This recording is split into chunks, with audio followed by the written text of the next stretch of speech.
अगर आप हार नहीं मानते तो आपको कोई हरा नहीं सकता। मान लो तो हार है और अगर ठान लो तो जीत है। तो ऐसी ही एक स्टोरी के साथ मैं फिर से एक हाजिर हूँ आप लोगों के साथ। तो इस प्यारे से थॉट के साथ शुरुआत कर लेते हैं आज के ब्लॉग की भी। तो आज का ब्लॉग भी मेरे हर बार की तरह मेरे ब्लॉग मॉर्निंग से ही शुरुआत होते हैं। तो हिमांश को मैं यहाँ उठा रही थी क्योंकि स्कूल उसको जाना है, पर बच्चे जो होते हैं ना थोड़ा सा उठने में लेजी ही होते हैं।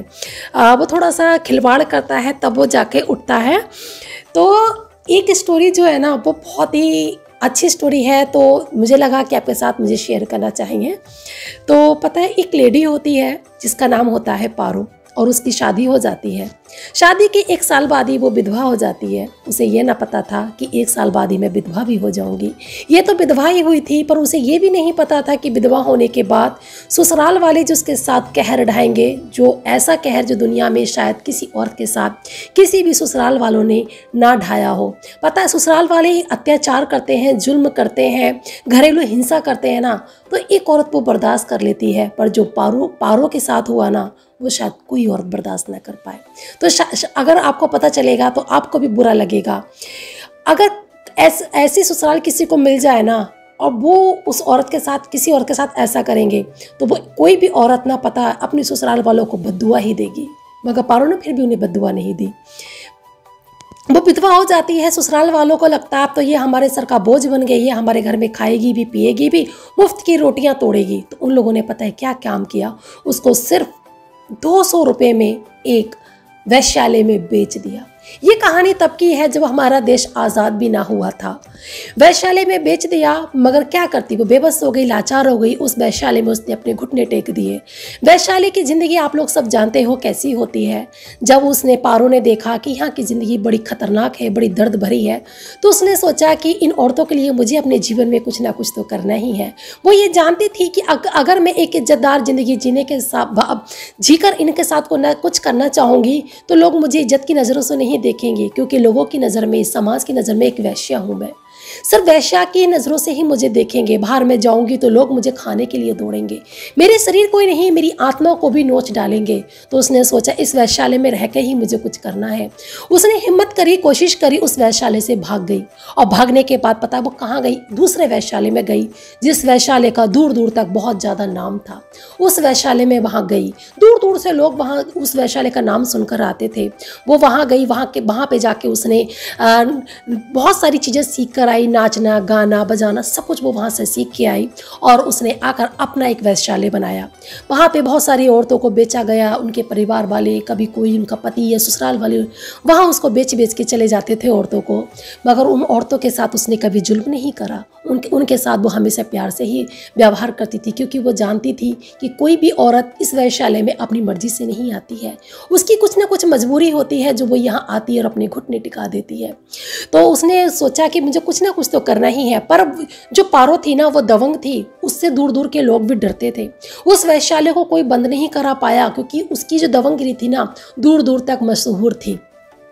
एक दिन ऐसा होता है कि देश आज़ाद हो जाता है और वहाँ चारों तरफ जश्न मनता है, खुशियाँ मनती हैं, लोग बहुत जश्न मनाते हैं कि हमारा देश आज़ाद हो गया। देश आज़ाद तो हो गया था, मगर पारो खुश न थी, क्योंकि आज कोई भी उसके वैश्यालय में एक भी ग्राहक नहीं आया था। उसे अपनी चिंता ना थी कि मैं भूखी हूँ, उसे उन लोगों की चिंता थी जो उस वैश्यालय में छोटे छोटे बच्चे थे, जो औरतें थी, जो काम वहाँ करती थी। उनकी चिंता थी कि आज ये क्या खाएंगे। वो गुमसुम बैठी थी, सारी औरतें गुमसुम बैठी थी। तो वहीं पर एक मास्टर आता है जो मन ही मन पारो को बहुत पसंद करता है, और कहीं ना कहीं पारो भी उसको पसंद करती है। पर पारो उसे कह नहीं पाती, क्योंकि वो जानती है कि ये जरूर बदनाम गलियों में आते हैं, फिर भी इनकी बेइज्जती नहीं, और यहाँ रह के हम काम करते हैं तो हमारी बेइज्जती है।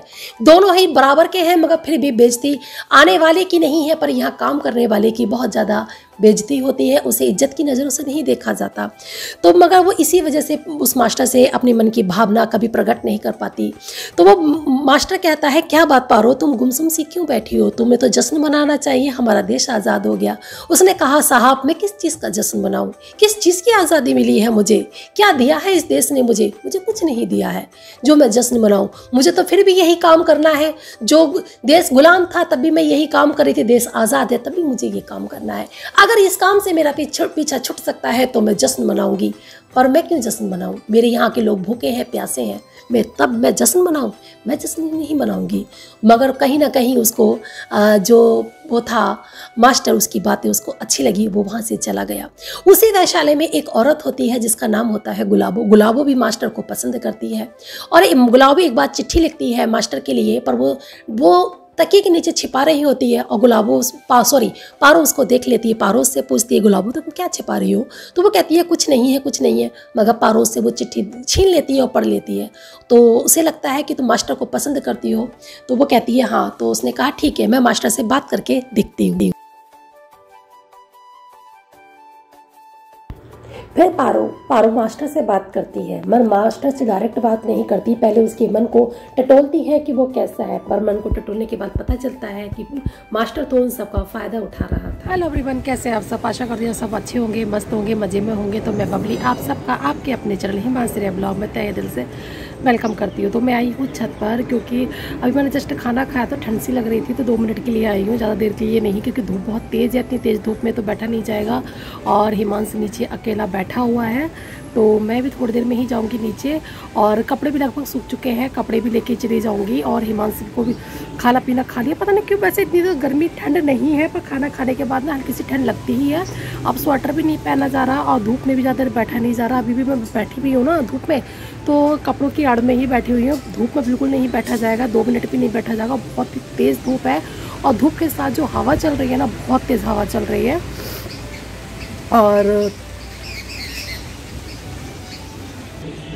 और आप लोगों का इतना प्यार जो मुझे दे रहे हो मेरे ब्लॉग को, इसके लिए थैंक यू। और इतने अच्छे कमेंट आते हैं, बहुत अच्छा लगता है। और थैंक यू सो मच इतना प्यार देने के लिए। और इतना प्यार, अपना सपोर्ट ऐसे ही बनाए रखिएगा और बताइएगा आपको मेरे ब्लॉग कैसे लगते हैं। फिर वो मास्टर से कोई भी बात नहीं करती है, नहीं अपने मन की भावना प्रकट करती है, नहीं गुलाबो की। पर गुलाबो चुपके से खिड़की से देख रही है। पर गुलाबो को गलतफहमी हो जाती है। वो ये सोचती है कि पारो यहाँ पे मेरा पत्ता साफ करके अपना रास्ता साफ कर रही है, पर उसे सच्चाई गुलाबो को पता नहीं होती है। और फिर उसी बीच हमारा देश जो होता है ना, 2 हिस्सों में बट जाता है। हमारे देश के बंटवारे हो जाते हैं हिंदुस्तान और पाकिस्तान में। जिन लोगों को जहाँ जाना होता है वहाँ चले जाते हैं, जिनको हिंदुस्तान जाना होता है वो हिंदुस्तान चले जाते हैं, और जिनको पाकिस्तान जाना होता है वो पाकिस्तान जाके बस जाते हैं। उसी बीच वो जो पारो का वैश्यालय होता है वो आ जाता है सीमा में। मतलब आधा वैश्यालय तो आता है हिंदुस्तान में और आधा वैश्यालय आता है पाकिस्तान में। और उनको एक दायरा बनाना होता है, सीमा बनानी होती है, क्योंकि दिल्ली से ऑर्डर पास हो गए थे। तो कानून जो था हमारा वो कंफ्यूज था कि ये तो पारो तो अपना वैश्यालय यहाँ से नहीं हटाएगी, पर दिल्ली से ऑर्डर आ चुके हैं, हमें सीमाएं बनानी है, अब हम सीमाएं कैसे बनाएंगे। तो उन्होंने पारो से बात करी। पारो ने मना कर दिया कि मैं वैश्यालय खाली नहीं करूंगी। उसने यही कहा कि मैं वैश्यालय इसलिए खाली नहीं करूंगी क्योंकि इस वैश्यालय में, ये वैश्यालय मेरा शरीर है और मैं इसकी आत्मा हूँ। आत्मा शरीर से तभी अलग होती है जब शरीर दम तोड़ देता है। मेरे शरीर ने अभी दम नहीं तोड़ा है, जो आत्मा इससे अलग होगी। और ये कहकर वो अंदर चली जाती है। पुलिस वाले उस पर जो दबाव डालने लगते हैं, पर वो किसी की नहीं सुनती है। उसी बीच जो पारो होती है वो खुद भी बंदूक चलाना सीखती है और अपनी जो वैश्यालय की औरतें होती हैं उनको भी बंदूक चलाना सिखा देती है। पर उसके पास तो लिमिटेड गोलियां होती हैं।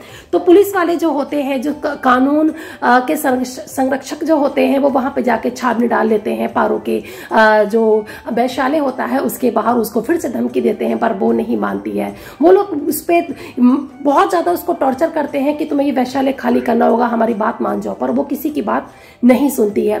तो वहां एक लड़की होती है छोटी सी 10 साल की, वो सब कुछ जानती है कि बाहर के लोगों को हमसे क्या चाहेंगे। तो वह यही सोच के अपने सारे कपड़े उतार के वहां खड़ी हो जाती है। पर जो पुलिस कर्मचारी होता है उसमें, तो जो उन सबका साहब होता है, उसकी ना आंखों में शर्म आ जाती है, क्योंकि उसकी बेटी भी इतनी बड़ी होती है। और वो अपनी सारी फौज को लेकर वहां से चला जाता है। और जो पारो होती है अपनी औरतों को लेकर, उस बच्ची को लेकर अंदर चली जाती है। अगले दिन पुलिस वाले फिर से छावनी डालते हैं, पारो को फिर धमकी देते हैं कि तुम्हें ये वैश्यालय खाली करना होगा कि पारो हमारी मजबूरी को समझो, हमारी मजबूरियां हैं जैसे तुम्हारी मजबूरियां, हमारी भी मजबूरियां हैं। हमें ऊपर से ऑर्डर मिला है, हमें ये वैश्यालय तुमसे खाली करवा कर हमें सीमाएं बनानी है। पर पारो कहाँ किसी की सुनने वाली थी, उसने अपने घुटने नहीं टेके थे। तो अगले दिन उन्हें छावनी डाल देते हैं और तो गोले बारूद जो भी होते हैं वो उसके वैश्यालय पे बरसाना शुरू कर देते हैं और वैश्यालय में आग लग जाती है। सभी औरतें निकल के बाहर आती हैं और जो पारो होती है उसके पास भी बंदूकें होती हैं, गोलियां होती हैं, वो भी फायर करना उधर से शुरू कर देती है एक। और ऐसा वक्त आता है उसकी सारी गोलियां खत्म हो जाती हैं। पुलिस वाले उससे फिर कहते हैं पारो वैश्यालय छोड़ दो, पर वो नहीं छोड़ती है। जब वो देखती है कि उसका वैश्यालय जल चुका है तो वो वैश्यालय के अंदर अपनी औरतों को लेकर चली जाती है। तो जो पुलिस वाले होते हैं वो कहते हैं कि पारो हम नहीं चाहते तुम अपनी जान गवाओ, प्लीज उसके अंदर मत जाओ, तुम जल जाओगी। वो कहती है नहीं साहब, मैं इस वैश्यालय को नहीं छोड़ सकती क्योंकि ये मेरा शरीर है और मैं इसकी आत्मा हूँ। अभी शरीर ने दम नहीं तोड़ा है, जो आत्मा उससे अलग होगी वो अपनी औरतों को लेकर वैश्यालय के अंदर चली जाती है। अंदर धधकती हुई आग थी, पर वो धधकती आग उन्हें जला तो रही थी पर दूसरे रूप में उनको ठंडक भी दे रही थी, क्योंकि औरतें यही सोच रही थी अगर हम बाहर जाके अपनी दुनिया बसाएंगे तो ये संसार हमारे शरीर को ही नहीं हमारी आत्मा को भी खसोट डालेगी। इससे अच्छा है हम यहीं पे अपना दम तोड़ दें। और वो सब औरतें बलिदान हो जाती हैं।